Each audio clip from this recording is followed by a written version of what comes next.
Hello' everyone, সকলোকে welcome জনাইছোঁ student care আছামলৈ।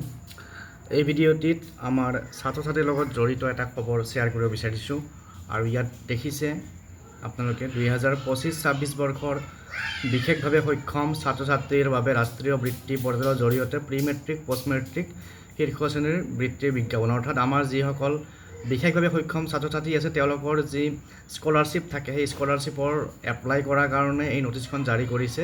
আৰু এপ্লাই কৰিবৰ কাৰণে scholarship.gov.in যিটো আমাৰ নেশ্যনেল স্কলাৰশ্বিপ পৰ্টেল বুলি কোৱা হয় সেই পৰ্টেলৰ জৰিয়তে কৰিব লাগিব। আৰু কোনে কৰিব পাৰিব?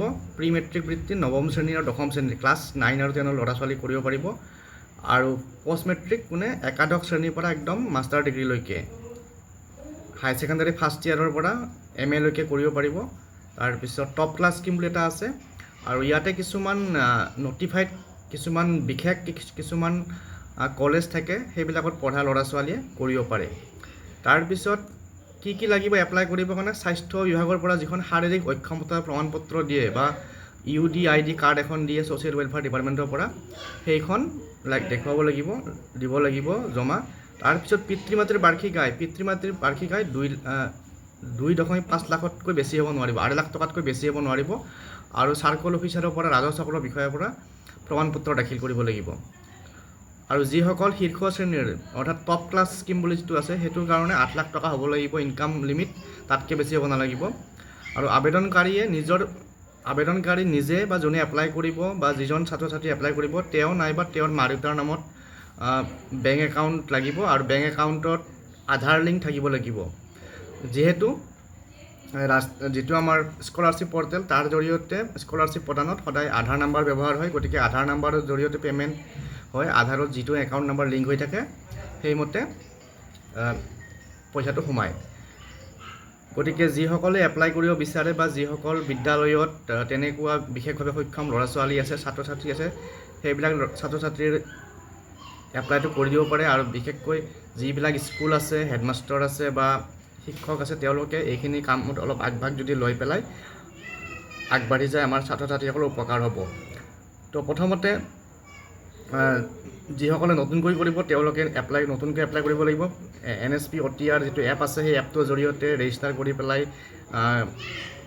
ফেচ অথেণ্টিকেশ্যন অৰ্থাৎ নিজৰ মুখ দেখুৱাই পেলাই এটা ভেৰিফিকেশ্যন সেইটো কৰিব লাগিব।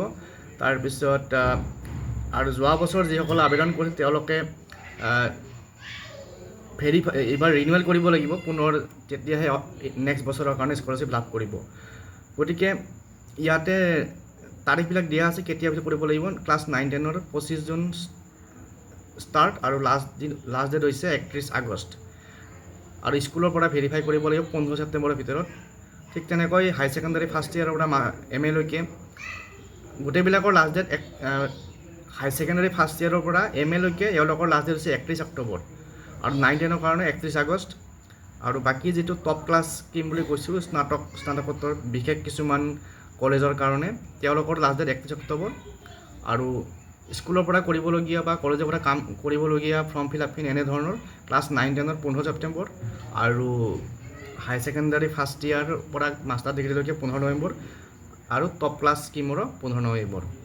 গতিকে যিসকলে আগ্ৰহী তেওঁলোকে এই এডভাৰটাইজমেণ্টটো চাই পেলাই, এইটো মই এবাৰ দেখাই দিছোঁ আপোনালোকক, এই এডভাৰটাইজমেণ্টটো চাই পেলাই আপোনালোকে এপ্লাই কৰিব পাৰিব। আৰু যদি আপোনালোকে এই এডভাৰটাইজমেণ্টৰ দৰকাৰ হয় PDF যদি লাগে মোক ক'ব, মই পঠিয়াই দিম। আৰু যিসকলে চেনেলটোত নতুনকৈ আহিছে ছাবস্ক্ৰাইব কৰি ল'ব চেনেলটো, এনেকুৱা ধৰণৰ ষ্টুডেণ্টৰ লগত জড়িত ইনফৰমেশ্যন পাই থাকিবৰ কাৰণে। আৰু ভিডিঅ'টো শ্বেয়াৰ কৰি দিব যাতে আমাৰ যিখিনি ছাত্ৰ ছাত্ৰী আছে তেওঁলোকে উপকৃত হয় বা তেওঁলোকে এই সুবিধাটো ল'ব পাৰে। পুনৰ এনেকুৱা ধৰণৰ স্কলাৰশ্বিপৰ বা ছাত্ৰ ছাত্ৰীৰ লগত জড়িত কিবা বিষয় আহিলে মই শ্বেয়াৰ কৰিম। চেনেলটো চাই থাকিব। ধন্যবাদ।